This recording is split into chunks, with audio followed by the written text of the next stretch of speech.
कर्म एक पहेली, एक रहस्य, एक ऐसी गूढ़ शक्ति जो हमारी जिंदगी को आकार देती है।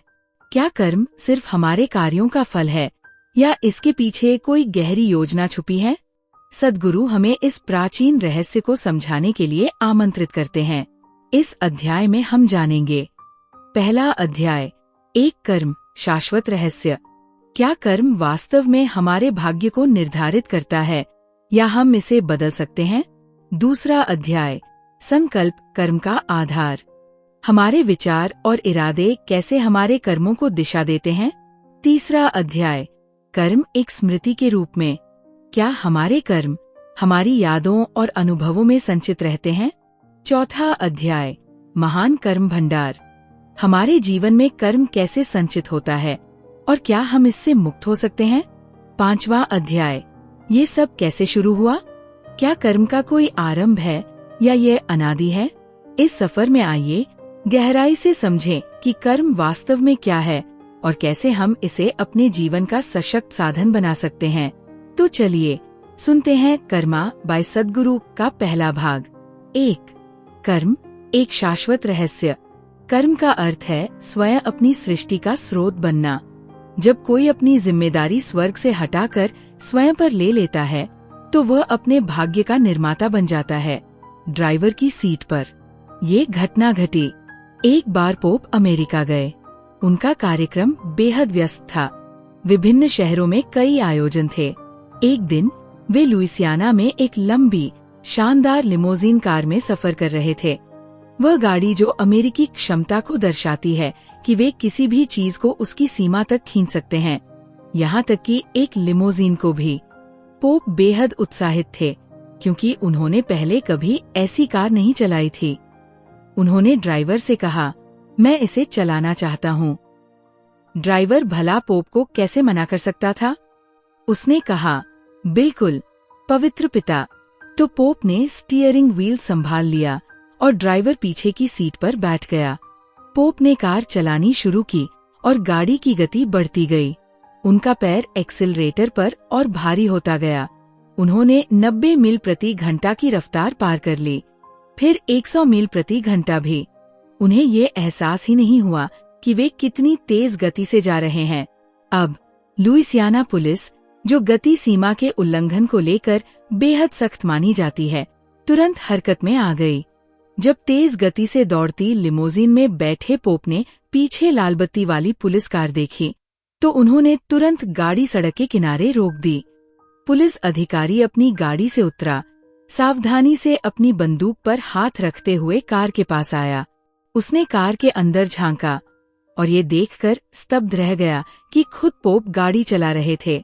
उसने पीछे की सीट पर देखा जहां कोई और बैठा हुआ था।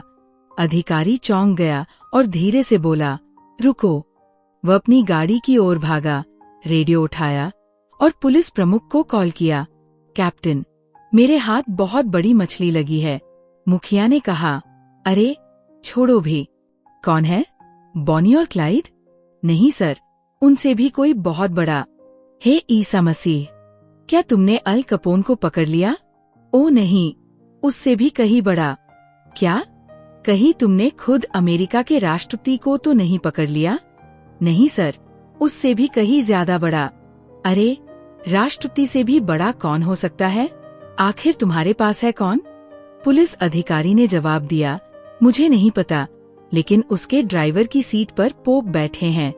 और यही असली मुद्दा है। अधिकांश लोगों को ये भी पता नहीं कि उनकी जिंदगी की गाड़ी चला कौन रहा है। अपने आसपास देखो, खुद से पूछो, कितने लोग सच में समझते हैं कि जीवन रूपी ये तेज दौड़ती ट्रेन किस दिशा में जा रही है? ज्यादातर लोग बस यात्रा में शामिल हैं, लेकिन उन्हें ये नहीं पता कि ये मशीनरी कैसे काम करती है, इसकी ऊर्जा का स्रोत क्या है, इसे कैसे नियंत्रित किया जाए, इसकी गति और दिशा को कैसे संभाला जाए, या सबसे महत्वपूर्ण, उनका ड्राइवर कौन है? वे मुक्त इच्छा, स्वतंत्रता और स्वायत्तता की बातें करते हैं, लेकिन सच्चाई यह है कि उनके पास अपने जीवन पर कोई नियंत्रण नहीं होता। उनका भाग्य वही होता है जिसे वे अनजाने में खुद बनाते हैं।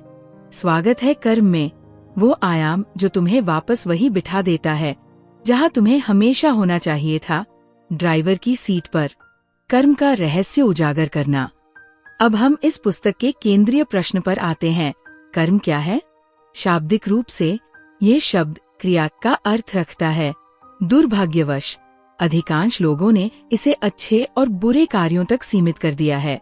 वे कर्म को पुण्य और पाप की एक बैलेंस शीट के रूप में देखते हैं, एक तरह का जीवन लेखा जोखा।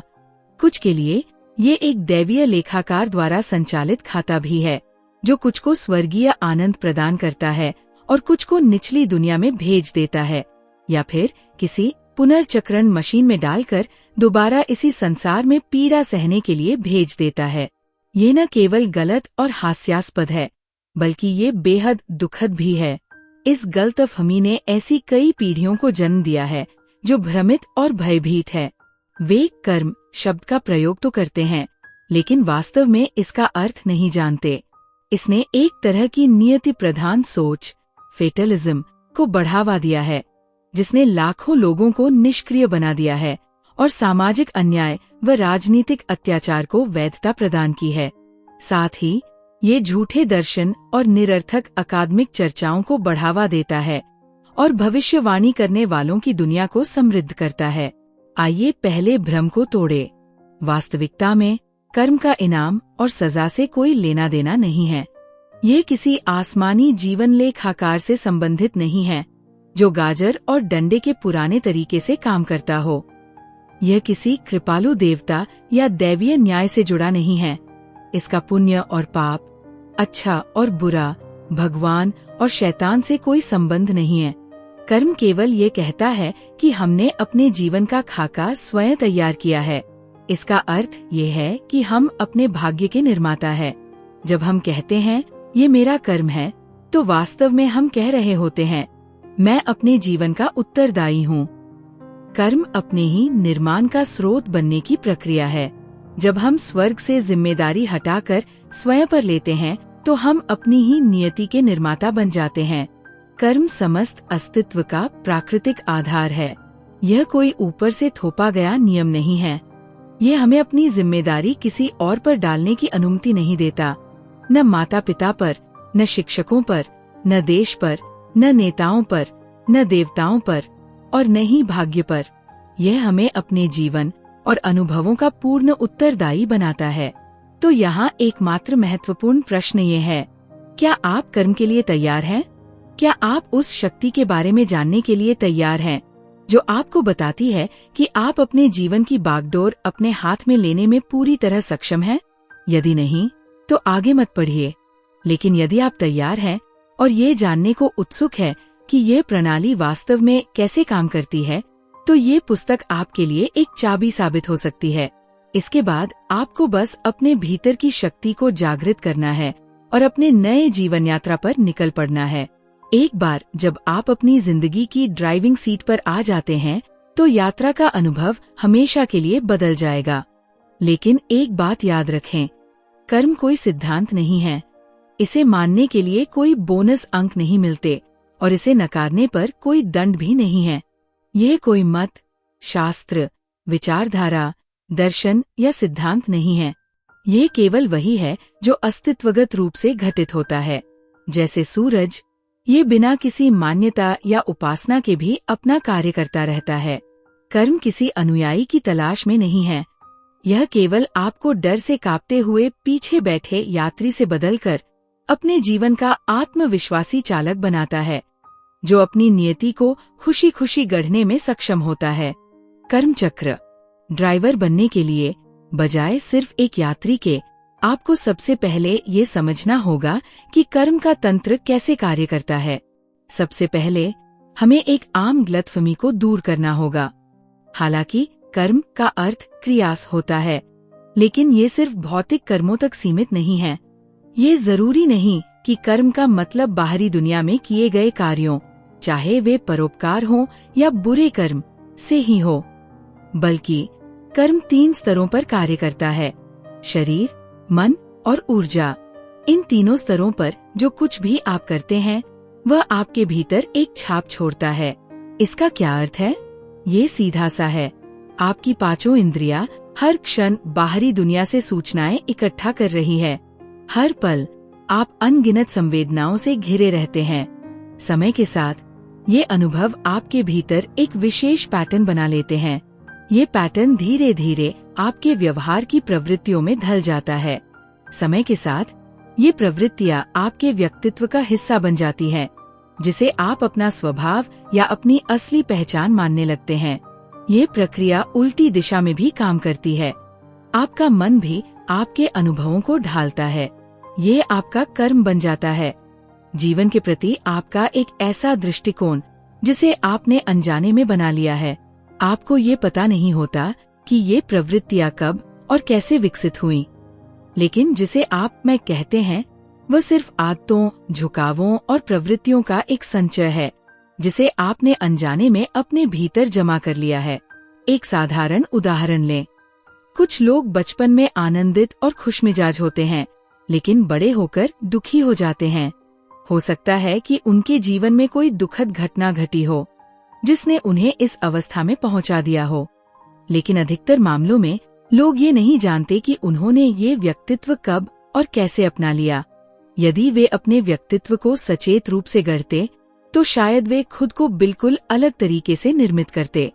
लेकिन अनजाने में बनी प्रवृत्तियों के कारण कुछ लोगों के लिए लगातार दुख ही उनकी पहचान बन जाता है। दूसरे शब्दों में, कर्म एक पुराने सॉफ्टवेयर की तरह है, जिसे आपने अनजाने में खुद ही लिख लिया है। और जाहिर है, आप इसे रोज अपडेट भी कर रहे हैं। आप जो भी शारीरिक, मानसिक और ऊर्जात्मक क्रियाएं करते हैं, वे आपके कर्म का सॉफ्टवेयर लिखती है। एक बार जब ये सॉफ्टवेयर तैयार हो जाता है, तो आपका पूरा अस्तित्व उसी के अनुसार काम करने लगता है। आपके अतीत की स्मृतियों के आधार पर कुछ पैटर्न बार बार दोहराए जाते हैं। इसके परिणाम स्वरूप आपका जीवन आदतन, दोहरावपूर्ण और चक्रीय बन जाता है। समय के साथ आप अपने ही पैटर्न में फंस जाते हैं। अधिकांश लोगों को ये समझ में नहीं आता कि कुछ परिस्थितियां उनकी बाहरी और आंतरिक दुनिया में बार बार क्यों आती है। इसका कारण ये है कि ये पैटर्न अवचेतन रूप से सक्रिय रहते हैं। समय के साथ आप अपने संचित अतीत की कठपुतली बन जाते हैं। उदाहरण के लिए, कई लोगों का जीवन भोजन या नशे की लत से प्रभावित होता है। इसमें रासायनिक लत, केमिकल एडिक्शन जरूर एक भूमिका निभाती है, लेकिन मुख्य समस्या ये है कि उन्होंने अपने जीवन में एक दोहराव वाला पैटर्न स्थापित कर लिया है। चाहे वे कितनी भी कोशिश कर लें, वे बार बार उसी जाल में फंस जाते हैं। यदि कोई व्यक्ति अपने कर्म के सॉफ्टवेयर को सचेत रूप से नहीं बदलता, तो ये दोहराव उसे ऐसा महसूस करवा सकता है जैसे कोई बाहरी शक्ति इसे नियंत्रित कर रही हो, जबकि असल में यह पैटर्न उसके ही भीतर से उपजा होता है। लेकिन ये सॉफ्टवेयर कोई अपरिहार्य भाग्य नहीं है। इसे दोबारा लिखा जा सकता है, छोड़ा जा सकता है या इससे दूरी बनाई जा सकती है, जैसा कि इस पुस्तक में आगे बताया जाएगा। कर्म का तंत्र निरंतर चलता रहता है। आपके भीतर हर मानसिक हलचल एक रासायनिक प्रतिक्रिया उत्पन्न करती है, जो फिर एक शारीरिक संवेदना को जन्म देती है। ये संवेदना उस रासायनिक प्रक्रिया को और अधिक प्रबल करती है, जिससे मानसिक हलचल और बढ़ जाती है। समय के साथ आपके भीतर की रसायन शास्त्र, केमिस्ट्री पूरी तरह से इन अनजाने प्रतिक्रियाओं के आधार पर आकार ले लेता है। अब यदि आप बस किसी ऐसी चीज के बारे में सोचें जो आपको उत्साहित करती है, तो आप वास्तव में अपने शरीर में कुछ संवेदनाओं को महसूस कर सकते हैं। इसे अनुभवजन्य रूप से सत्यापित किया जा सकता है। अब हम जानते हैं कि मनुष्य एक मनोदैहिक, साइकोसोमैटिक जीव है। जो कुछ भी मन में होता है, वह तुरंत शरीर पर एक रासायनिक प्रक्रिया के रूप में अंकित हो जाता है। उदाहरण के लिए, यदि आप पहाड़ों के बारे में सोचते हैं, तो आपकी शरीर रसायन, बॉडी केमिस्ट्री एक विशेष प्रकार से प्रतिक्रिया करेगी। यदि आप बाघों के बारे में सोचते हैं, तो ये किसी और तरीके से प्रतिक्रिया देगी। इसलिए प्रत्येक सूक्ष्म मानसिक उतार चढ़ाव के साथ एक विशिष्ट प्रकार की रासायनिक प्रतिक्रिया और संवेदना उत्पन्न होती है। आपको इसका एहसास तब तक नहीं होता जब तक ये संवेदनाएं तीव्र न हो जाए। ये सभी संवेदनाएं पंजीकृत होती हैं और समय के साथ आपके अचेतन मन की रूपरेखा, ब्लूप्रिंट बन जाती है। इस प्रकार आप अपने स्तर पर अवचेतन रूप से कर्म के स्मृति भंडार, रिपोजिटरी ऑफ कार्मिक मेमोरी का एक जीता जागता उदाहरण है। आज शोध से पता चला है कि मनोवैज्ञानिक और भावनात्मक आघात, ट्रॉमा, मानसिक और शारीरिक स्वास्थ्य समस्याओं के जोखिम को बढ़ा सकते हैं। हमें बताया जाता है कि मानसिक तनाव हृदय संबंधी समस्याओं का कारण बन सकता है। ये कोई नई बात नहीं है। लोग हमेशा से जानते थे कि यदि आप मानसिक उथल पुथल से गुजरते हैं तो आपका हृदय टूट सकता है। ये सब इसलिए होता है क्योंकि आपके शरीर की रसायन प्रक्रिया, बॉडी केमिस्ट्री, समय के साथ निरंतर मानसिक और भावनात्मक उतार चढ़ाव के कारण बदलती रहती है। यह एक दुष्चक्र, विशियस साइकिल है। यदि आप अपने मन के आकाश को केवल एक बार छू लें, तो उत्पन्न हुई तरंगें जीवन भर चल सकती है। मन एक ऐसी प्रक्रिया है जो बिना किसी प्रयास के ही गति पकड़ लेता है। आपने महसूस किया होगा कि जब आप 18 वर्ष के थे, तो आप आसानी से कठिनाइयों को झटक कर आगे बढ़ सकते थे, लेकिन 30 की उम्र तक ये क्षमता थोड़ी कमजोर हो जाती है। 45 की उम्र में कई बातें आपको परेशान करने लगती है और 60 की उम्र तक आते आते आप खुद को समेटने, अनुकूलन करने और आगे बढ़ने के लिए संघर्ष करते हैं। ये मानसिकता, मेंटालिटी व्यापक रूप से फैली हुई है। आप इसे अपने आसपास देख सकते हैं। 18 वर्ष की उम्र में लोग अपने भविष्य को लेकर चिंतित रहते हैं। 70 वर्ष की उम्र में जब उनका अधिकांश जीवन पीछे छूट चुका होता है, तब भी वे चिंता करते रहते हैं। वे चिंता करने में इतने माहिर हो चुके होते हैं कि बिना किसी कारण के भी चिंता करने लगते हैं। ऐसा इसलिए होता है क्योंकि मानसिक उतार चढ़ाव से रासायनिक प्रतिक्रिया, फिर संवेदना और उसके बाद एक और रासायनिक प्रतिक्रिया उत्पन्न होती है, जिससे मानसिक उतार चढ़ाव फिर से शुरू हो जाता है। यह चक्र लगातार चलता रहता है। समय के साथ इसका संचयी प्रभाव, क्यूमुलेटिव इम्पैक्ट, आपकी कोशिकीय, सेल्युलर और आनुवंशिक स्मृति, जेनेटिक मेमोरी के साथ साथ ऊर्जा तंत्र, एनर्जी सिस्टम पर भी पड़ता है। इस प्रकार अचेतन मन कर्म की स्मृति का एक विशाल पुस्तकालय है। यदि आप इसे सचेत रूप से समझने की कोशिश करें तो ये बहुत उपयोगी हो सकता है। समस्या ये है कि ये स्मृति बिना आपकी अनुमति के हर समय प्रकट होती रहती है। आप अपने मानसिक तंत्र को अनियंत्रित रूप से सक्रिय करते रहते हैं, जिससे सब कुछ अस्त व्यस्त लगता है। कल्पना करें कि एक सीडी पर संगीत रिकॉर्ड किया गया है। वह डिस्क आपके शरीर के समान है, चाहे वो भौतिक, मानसिक या ऊर्जात्मक स्तर पर हो। संगीत उस प्रभाव, इम्प्रेशन के समान है जो आपके शरीर पर अंकित होता है। अब संगीत बस एक छोटी सी छाप है जो एक कॉम्पैक्ट डिस्क पर दर्ज है, लेकिन जब आप सीडी बजाते हैं तो आप डिस्क को महसूस नहीं करते, आप केवल संगीत अनुभव करते हैं। कर्म भी ऐसा ही है। आप अपने ऊर्जात्मक, मानसिक या भौतिक शरीर को सक्रिय रूप से अनुभव नहीं कर रहे हैं, आप केवल उसके प्रभावों को महसूस कर रहे हैं, और इसे रोकना असंभव है। आप हर समय अपने कर्मों के प्रभावों और छापों को अनुभव कर रहे हैं और आप इसे रोक भी नहीं सकते। कर्म की ऊब और अत्याचार। कर्म की बाध्यता जिस स्तर पर काम करती है वह आपको चौंका सकती है। जब आप किसी सभागार या कॉन्फ्रेंस रूम में प्रवेश करते हैं तो जो सीट आप चुनते हैं वह आपको एक स्वतंत्र निर्णय लग सकता है, लेकिन अक्सर इसमें एक स्तर की कर्मगत बाध्यता होती है। यदि आप अगले 5 दिनों तक उसी सम्मेलन या कक्षा में भाग लेते हैं तो आप देखेंगे कि आप हर दिन लगभग उसी स्थान पर बैठने की प्रवृत्ति रखते हैं। कई साल पहले जब मैं अपने इनर इंजीनियरिंग कार्यक्रम को विभिन्न स्थानों पर सिखाने के लिए शिक्षकों को प्रशिक्षित कर रहा था, तो नए प्रशिक्षु अक्सर मुझसे पूछते थे, सद्गुरु, छात्र किस प्रकार के प्रश्न पूछ सकते हैं? हमें क्या अपेक्षा करनी चाहिए और हम उनसे कैसे निपटें? तब मैंने उनके लिए कक्षा की बैठक व्यवस्था का एक चार्ट बनाया और उनसे कहा, देखो, यदि कोई व्यक्ति यहाँ बैठता है तो वह इस प्रकार का प्रश्न पूछेगा, यदि कोई वहाँ बैठता है तो वह उस तरह का प्रश्न पूछेगा। हाँ, कभी कभी अपवाद होते थे। जो देर से आते वे केवल उपलब्ध सीट के आधार पर जगह चुन सकते थे। लेकिन 90% मामलों में चीजें ठीक उसी तरह होती थी जैसा मैंने बताया था। यही कर्म की पूर्वानुमानित शक्ति है। इसलिए कर्म कोई बाहरी अपराध और दंड की व्यवस्था नहीं है। यह आपके द्वारा निर्मित एक आंतरिक चक्र है। ये पैटर्न बाहर से नहीं बल्कि भीतर से आपको प्रभावित कर रहे हैं। बाहरी रूप से ये एक नया दिन हो सकता है, आपके पास एक नई नौकरी, एक नया घर, एक नया जीवन साथी या एक नया बच्चा हो सकता है। आप यहाँ तक कि एक नए देश में भी हो सकते हैं। लेकिन आंतरिक रूप से आप वही चक्र अनुभव कर रहे हैं, वही मानसिक प्रतिक्रियाएं, वही व्यवहारिक बदलाव, वही मनोवैज्ञानिक प्रवृत्तियां। सब कुछ बदल गया है सिवाय आपके अनुभव के। आप बाहरी वातावरण को बार बार बदल सकते हैं, लेकिन कुछ भी काम नहीं करेगा क्योंकि आपने ये नहीं सीखा कि अपने कर्म को कैसे बदला जाए। कुछ और ही आपके भीतर के बटन दबा रहा है, कोई और ही आपकी कार चला रहा है। इस ग्रह के हर अन्य जीव के लिए संघर्ष मुख्य रूप से शारीरिक होते हैं।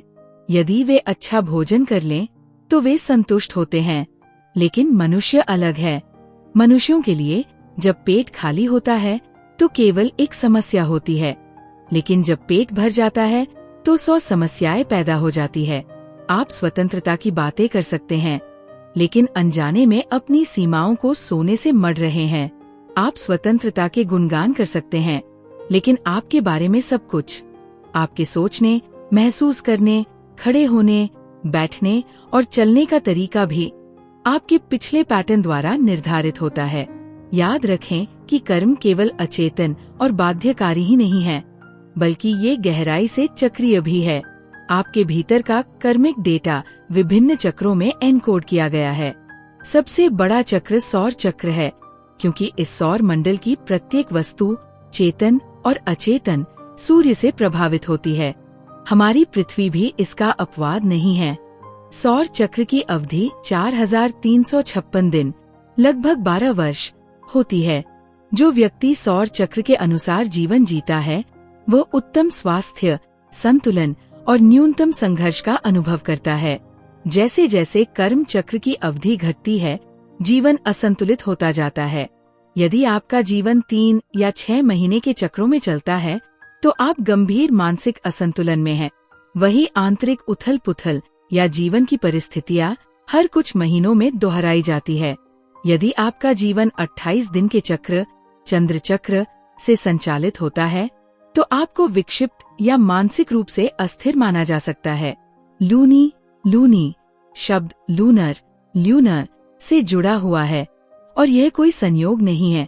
हालांकि ये समझना आवश्यक है कि कर्म चक्र का महिला शरीर के प्रजनन चक्र से कोई संबंध नहीं है।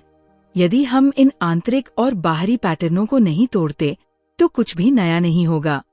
आपने शायद देखा होगा कि जैसे जैसे आप अधिक सफल होते जाते हैं, वैसे वैसे आपकी हताशा भी बढ़ती जाती है, क्योंकि कहीं न कहीं अवचेतन रूप से आप ये महसूस करते हैं कि आप केवल गोल गोल घूम रहे हैं। हो सकता है कि आपने इस चक्र को चलाना सीख लिया हो, लेकिन आप इससे मुक्त नहीं हुए हैं। योगिक साधनाओं के माध्यम से लक्ष्य सौर चक्र की ओर बढ़ने का होता है, ताकि आपका संतुलन और स्थिरता सुनिश्चित हो सके।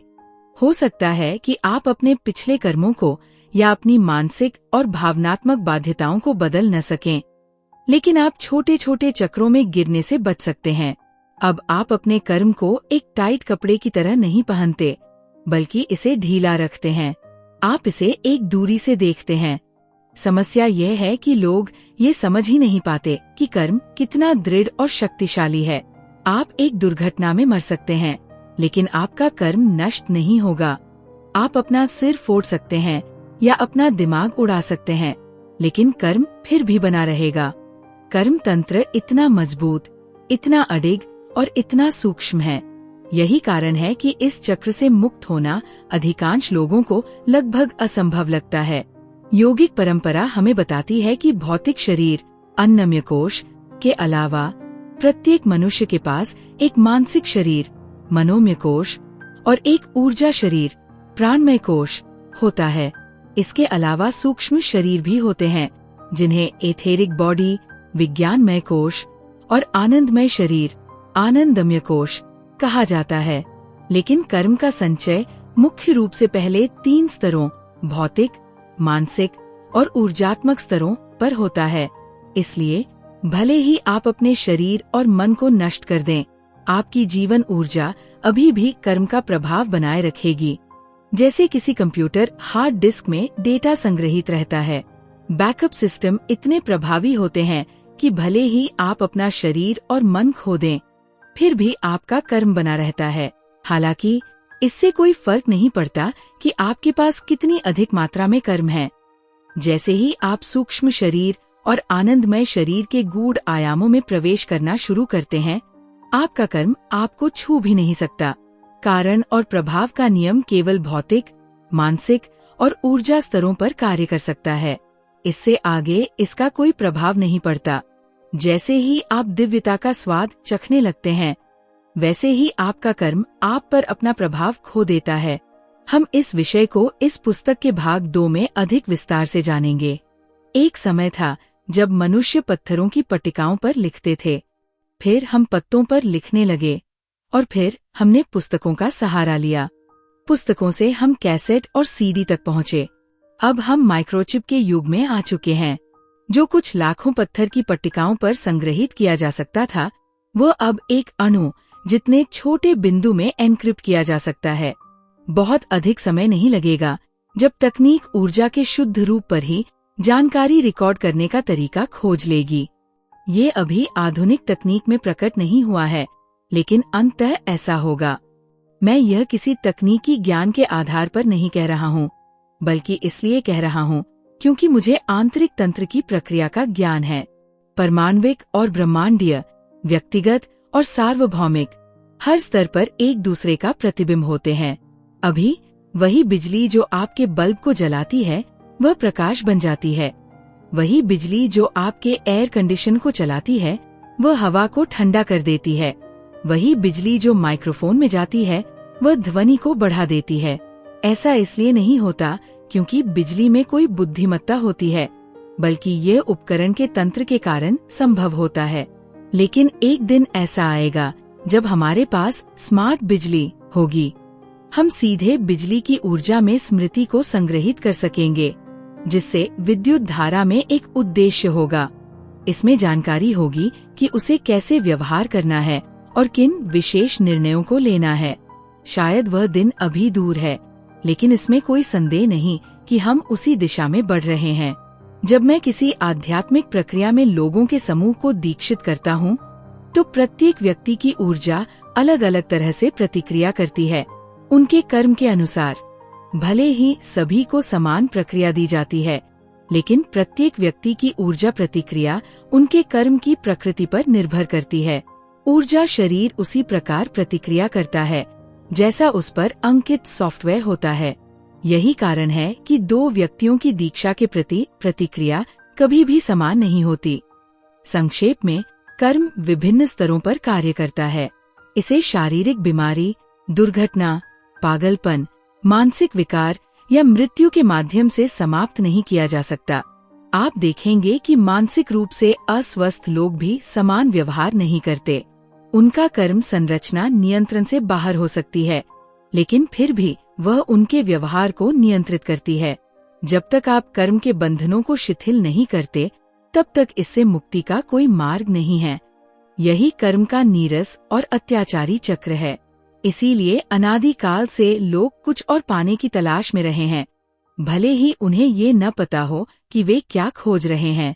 इस स्थिति को कई नाम दिए गए हैं: अस्तित्वगत असंतोष, ऊब, चिंता और बेचैनी। ये वह भावना है कि जीवन को पूर्ण गति से नहीं जिया जा रहा। इसका उद्देश्य, इसकी शुरुआत या अंत, इसकी दिशा या इसके प्रेरक स्रोत को समझा नहीं जा रहा। ये मनुष्य की शक्तिहीनता और सीमाओं से आजीवन घृणा करने की प्रवृत्ति है। बंधनों की गंध। जैसा कि हम देख चुके हैं, आप अपने शरीर, मन या ऊर्जा के साथ जो कुछ भी करते हैं, वह एक निश्चित छाप छोड़ता है। ये छापे प्रवृत्तियों में बदल जाती है। भारत में इन प्रवृत्तियों को एक बहुत ही उपयुक्त शब्द से वर्णित किया गया है: वासना। शाब्दिक रूप से वासना का अर्थ है गंध। यह गंध आपके शारीरिक, मानसिक, भावनात्मक और ऊर्जा संबंधी कार्यों से उत्पन्न छापों के विशाल संचय से उत्पन्न होती है। जिस प्रकार की गंध आप उत्सर्जित करते हैं, उसी के अनुसार आप अपने जीवन में कुछ विशेष परिस्थितियों को आकर्षित करते हैं। एक फूल के बारे में सोचें। एक फूल की एक निश्चित प्रकार की वासना होती है। उसकी यही सुगंध विशेष प्रकार के जीवों को अपनी ओर आकर्षित करती है। वह स्वयं हिल नहीं सकता और उसमें कोई इच्छा भी नहीं होती, लेकिन उसकी सुगंध के कारण उसे मंदिर के गर्भगृह में पूजा के लिए चुना जा सकता है। वास्तव में उसकी वासना के कारण उसे वहां प्रवेश मिल जाता है जहां बहुत कम मनुष्यों को अनुमति होती है। मनुष्यों के लिए भी ये सिद्धांत भिन्न नहीं है। यहाँ गंध का तात्पर्य किसी दुर्गंध से नहीं है। इस शब्द में कोई मूल्यांकन छिपा नहीं है। इसका सीधा अर्थ यह है कि यदि आप एक विशेष प्रकार की वासना उत्पन्न करते हैं, तो अस्तित्व सुनिश्चित करेगा कि आप कुछ विशेष स्थानों पर कुछ विशेष समय पर पहुँचें। यदि आपकी वासना किसी अन्य प्रकार की है, तो अस्तित्व ये सुनिश्चित करेगा कि आप किसी अन्य स्थान पर पहुँचें। इसलिए आपके पास कौन सी चीजें आती हैं और कौन सी चीजें आपसे दूर जाती है, यह आपके द्वारा उत्सर्जित वासना पर निर्भर करता है। आपकी वासना पूरी तरह से आपके अवशिष्ट स्मृति या कर्म के संग्रह पर निर्भर करती है। ये बहुत सूक्ष्म स्तर पर कार्य करता है। आपको इसका एहसास न हो, लेकिन जागृति और निद्रा दोनों में आप कर्म कर रहे होते हैं। एक साधारण विचार प्रक्रिया भी आपको एक विशेष तरीके से कार्य करने के लिए प्रेरित कर सकती है। उदाहरण के लिए, यदि आप लगातार फिल्मों के बारे में सोचते रहते हैं या किसी विशेष फिल्मी सितारे के बारे में सोचते हैं, तो जब आप किसी भीड़ में होंगे तो आपकी वासना आपको उसी प्रकार की रुचि रखने वाले व्यक्ति की ओर आकर्षित करेगी।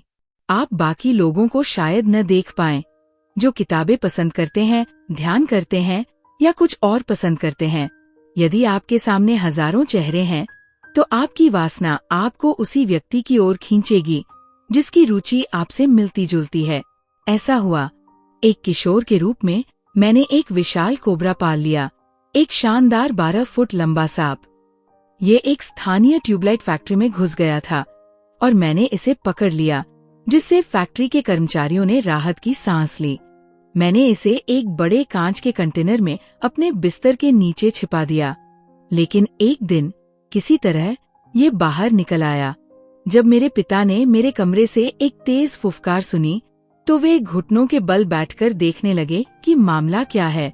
जब उन्होंने कोबरा देखा, तो वे बुरी तरह घबरा गए।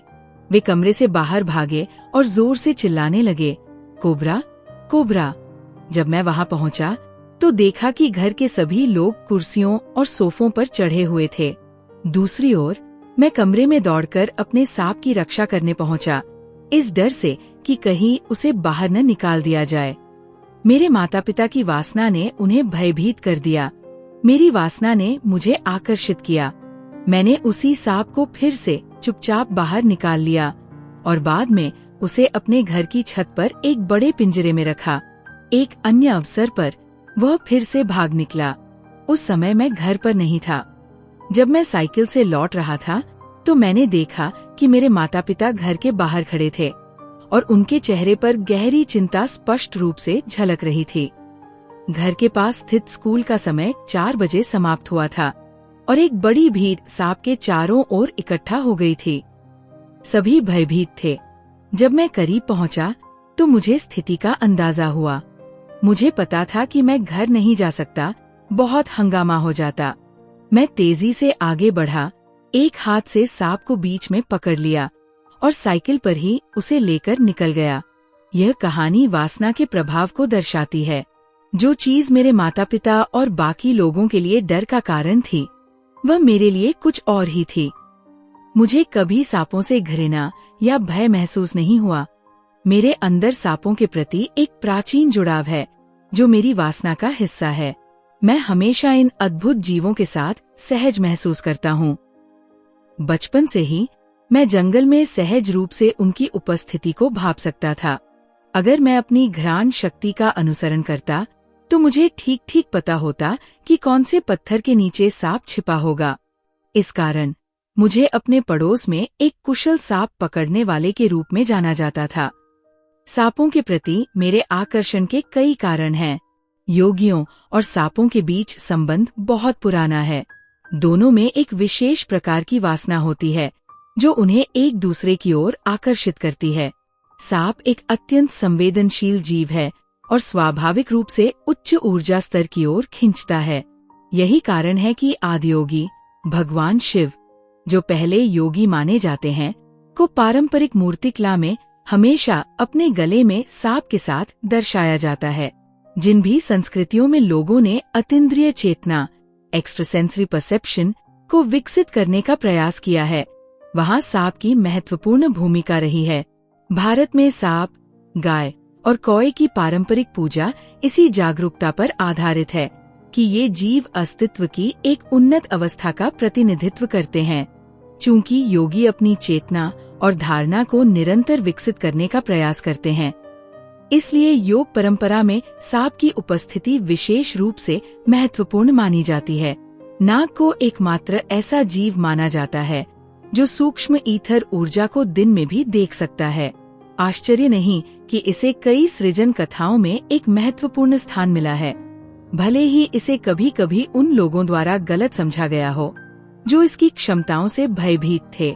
इस वासना का एक और कारण कुंडलिनी और सांप के बीच का संबंध है। कुंडलिनी वो संचित ऊर्जा है जो मानव रीढ़ के आधार में कुंडलित अवस्था में स्थित होती है और योग साधना के माध्यम से इसे आध्यात्मिक विकास के लिए जागृत किया जाता है। कुंडलिनी ऊर्जा को सर्प ऊर्जा भी कहा जाता है क्योंकि इसकी गति और स्थिरता का स्वरूप सांप के समान है। गुरु के रूप में अपने कार्य के आरंभिक दिनों में जब मैंने ध्यानालिंगा नामक एक शक्तिशाली ऊर्जा संरचना की प्राण प्रतिष्ठा करनी चाहिए जो सातों चक्रों को उनकी पूर्ण क्षमता में सक्रिय कर सकती है, तब मुझे अपने आसपास अत्यंत ऊर्जावान और उग्र शिष्यों को एकत्र करना पड़ा। अब जब वो कार्य पूरा हो चुका है, मैंने अपनी वासना को पूरी तरह बदल लिया है। अब मैं अपने पास अलग तरह के लोगों को आकर्षित करता हूँ। जो लोग मुझे पहले जानते थे वे अब शायद मुझे पहचान भी न पाए क्योंकि मैं पूरी तरह बदल चुका हूँ। कार्य की प्रकृति के अनुसार मैं अपनी वासना को समायोजित करता हूँ। यह कुछ लोगों के लिए अजीब लग सकता है, लेकिन प्रत्येक आध्यात्मिक गुरु इसी तरह कार्य करता है। हालांकि अपनी वासना को बदलने की क्षमता केवल आध्यात्मिक रूप से विकसित व्यक्तियों के लिए ही नहीं है। प्रत्येक व्यक्ति के लिए ये संभव है कि वह अपनी वासना का शिकार न बने। इसके लिए केवल एक निश्चित स्तर की जागरूकता की आवश्यकता होती है। थोड़ी सी जागरूकता के साथ हर मनुष्य अपनी आदत को विकल्प में और मजबूरी को चेतना में बदल सकता है। ये देखना महत्वपूर्ण है कि आपके जीवन में जो कुछ भी पूर्व निर्धारित लगता है वह वास्तव में आपने अनजाने में स्वयं ही निर्धारित किया है। आपने स्वयं अपना सॉफ्टवेयर लिखा है। जिस प्रकार से आपने अपना सॉफ्टवेयर लिखा है उसी प्रकार से आप सोचते हैं, महसूस करते हैं, कार्य करते हैं और उसी के अनुरूप अपने जीवन में चीजों को आमंत्रित करते हैं। आप जिस प्रकार की सुगंध उत्सर्जित करते हैं उसी के अनुसार जीवन की परिस्थितियां आपकी ओर आकर्षित होती है। कुछ लोग लगातार सुखद परिस्थितियों को आकर्षित करते हैं, जबकि अन्य लोग बार बार अप्रिय परिस्थितियों को आमंत्रित करते हैं। या फिर हो सकता है कि आपने अपने जीवन के विभिन्न चरणों में इसे अलग अलग रूप में अनुभव किया हो। कभी सब कुछ अद्भुत होता प्रतीत होता है, तो कभी प्रतिकूल परिस्थितियां बार बार सामने आती रहती है। ये सब आपके कर्मों के भंडार पर निर्भर करता है। यदि आज आपके पास सड़ा हुआ मछली जैसा कर्म है तो आप भयानक परिस्थितियां आकर्षित करेंगे, और यदि कल आपके पास फूल जैसे कर्म होंगे तो आप बेहतर परिस्थितियां आकर्षित करेंगे। योग और उम्मीद है कि ये पुस्तक भी जिस चीज को बदलने की कोशिश कर रही है वह है वह सुगंध जो आप दुनिया में फैलाते हैं। बहुत से लोग स्वतंत्रता की बातें करते हैं, लेकिन भीतर से वे उससे डरते हैं। वे बंधनों में ही सुरक्षा महसूस करते हैं। कुछ लोग बंधनों को इसलिए अपनाते हैं क्योंकि किसी विचारधारा, धर्म, संबंध या यहाँ तक कि किसी उपकरण से उनकी पहचान को किसी न किसी रूप में बल मिलता है। एक साधारण उदाहरण लें।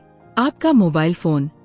यदि इसका उपयोग गतिविधियों को बढ़ाने के लिए किया जाता है तो ये शक्ति का स्रोत बन सकता है, लेकिन यदि इसका उपयोग पहचान बढ़ाने के लिए किया जाता है तो ये बंधन का कारण बन जाता है। इस प्रकार लोग अनजाने में अपनी वासनाएं, प्रवृत्तियां अर्जित कर लेते हैं, अक्सर ये सोचते हुए कि वे स्वतंत्रता चुन रहे हैं, जबकि वास्तव में वे पराधीनता को चुन रहे होते हैं। ये घटना घटी कुछ वर्ष पहले जब मैं दक्षिण भारत में एक योग कार्यक्रम आयोजित कर रहा था। तब मैं वेलायुधमपल्यम नामक गांव में ठहरा हुआ था। मेरी निवास स्थली के सामने एक पहाड़ी थी। मुझे बताया गया कि लगभग 1900 वर्ष पहले जैन साधु इन पहाड़ियों की गुफाओं में निवास करते और ध्यान साधना करते थे। इस पुरातनता ने मेरी जिज्ञासा को बढ़ा दिया, क्योंकि इसका अर्थ था कि ये साधु महान जैन गुरु महावीर के कुछ ही शताब्दियों बाद यहाँ रहे थे। एक दोपहर मैं कुछ स्वयंसेवकों के साथ चट्टानों के बीच एक पक्षी के बसेरे जैसी सुंदर गुफा में पहुंचा। भीतर का दृश्य अत्यंत गंदा था। चारों ओर बोतलें और दीवारों पर लिखे गए भद्दे चित्र एवं नाम। भारत में लगभग हर दूसरी चट्टान और स्मारक पर पर्यटकों और प्रेमी युगलों द्वारा किए गए नामों के उत्कीर्णन मिलते हैं। ये गुफाएं भी इससे अछूती नहीं थीं। यहाँ भी केपीटी लव्स SRM जैसी लकीरें खींची गई थी। इसलिए हमने जगह को साफ किया। गुफा के भीतर चट्टान के फर्श पर खुरदुरे निशान थे, जो स्पष्ट रूप से भिक्षुओं के सोने के स्थान रहे होंगे। मैं उनमें से एक पर बैठ गया। अचानक मुझे अपने शरीर में तीव्र ऊर्जा का कंपन महसूस होने लगा। ये देखकर मैं रोमांचित हुआ और वहाँ रात बिताने का निश्चय किया। वह रात एक अद्भुत रहस्योद्घाटन से भरी थी। मुझे एहसास हुआ कि सदियों पहले वहाँ रहने वाले साधु का सूक्ष्म शरीर अब भी अत्यंत जीवंत था। मैं ये भी महसूस कर सकता था कि उनके बाएं पैर का निचला हिस्सा नहीं था, वह घुटने के नीचे से काट दिया गया था।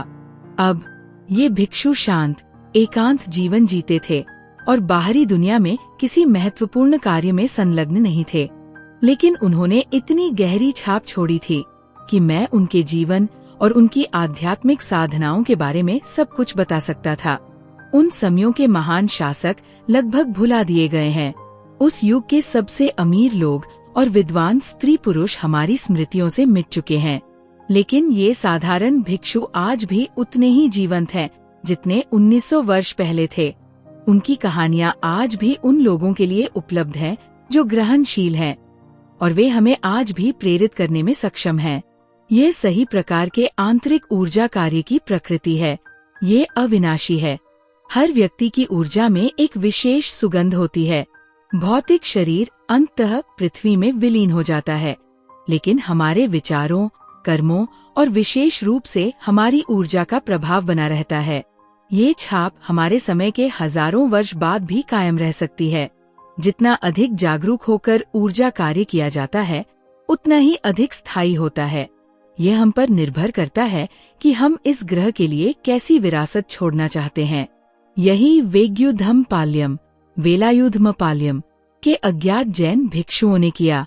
वे ये भली भांति जानते थे कि हर क्रिया का एक परिणाम होता है, इसलिए उन्होंने पूर्ण जागरूकता के साथ जीवन जीना चुना। परिणाम स्वरूप उन्होंने एक प्रकार की अमरता प्राप्त कर ली, जिसे संसार के धनवान और शक्तिशाली लोग भी शायद ही प्राप्त कर पाए हों। साधना। आपकी वासना, आसक्ति को पहचानने का एक सरल तरीका ये है कि कुछ समय के लिए उस चीज से दूर रहें जिसे आप पसंद करते हैं, जिसकी आपको तीव्र इच्छा होती है, जिससे आप प्रेम करते हैं या जिसे आप सबसे अधिक मूल्यवान मानते हैं। जब आप उससे दूर रहते हैं तो जो पीड़ा और व्याकुलता महसूस होती है, वह आपकी वासना की प्रकृति और गहराई के बारे में बहुत कुछ बताती है। अब जब आपने अपनी वासना को पहचान लिया है, तो आप उसके रूपांतरण पर काम कर सकते हैं। यदि आपको लगता है कि आपका ये जुड़ाव भोजन से संबंधित है, तो भोजन करने से पहले कुछ क्षण रुकें। यदि आप किसी प्रियजन के आने की उत्सुकता से प्रतीक्षा कर रहे हैं, तो उनसे मिलने से पहले कुछ क्षण और प्रतीक्षा करें। आप जितने अधिक गहरे रूप से जुड़े हुए हैं, उसके अनुसार उस कार्य या बातचीत में संलग्न होने से पहले कुछ और क्षणों तक प्रतीक्षा करें। आप देखेंगे कि भोजन, प्रेम या जीवन का अनुभव पहले से अधिक गहरा और सार्थक हो जाएगा। धीरे धीरे भोजन के लिए 2 मिनट की प्रतीक्षा को 2 घंटे या पूरे दिन तक बढ़ाया जा सकता है। ये सरल प्रतीत होने वाला अभ्यास एक गहरे आंतरिक परिवर्तन की शुरुआत कर सकता है। चेतना, कॉन्शियसनेस कोई व्यवहार नहीं है, बल्कि ये अस्तित्व का स्वभाव है। लेकिन वासनात्मक या बाध्यकारी प्रवृत्तियां व्यवहार का ही एक रूप है। जिस क्षण आप किसी बाध्यता में लिप्त होने से पहले रुकते हैं, उसी क्षण आप अपने अस्तित्व की चेतन प्रकृति के साथ संरेखित हो जाते हैं। समय के साथ ये अभ्यास आपकी बाध्यकारी प्रवृत्तियों को कमजोर करने में मदद करता है और आपको अधिक जागरूक तथा आत्मनियंत्रित बनाता है। आपने अभी सुना कर्मा बाय सद्गुरु की पहली भाग के ये महत्वपूर्ण अध्याय। एक कर्म, एक शाश्वत रहस्य। संकल्प, कर्म का आधार। कर्म एक स्मृति के रूप में। महान कर्म भंडार। ये सब शुरू कैसे हुआ? कर्म के गूढ़ रहस्यों को जानने के इस सफर में हमारे साथ बने रहने के लिए धन्यवाद। जीवन के इस गहरे दर्शन को समझने के लिए पूरी किताब को सुनना न भूलें। अगर आपको ये ऑडियो बुक पसंद आई तो इसे लाइक करें, शेयर करें और हमारे चैनल को सब्सक्राइब करें। नई ऑडियो बुक्स और ज्ञानवर्धक सामग्री के लिए बेल आइकन दबाएं। पूरी ऑडियो बुक सुनने के लिए लिंक डिस्क्रिप्शन में दिया गया है। धन्यवाद। मिलते हैं अगले अध्याय में।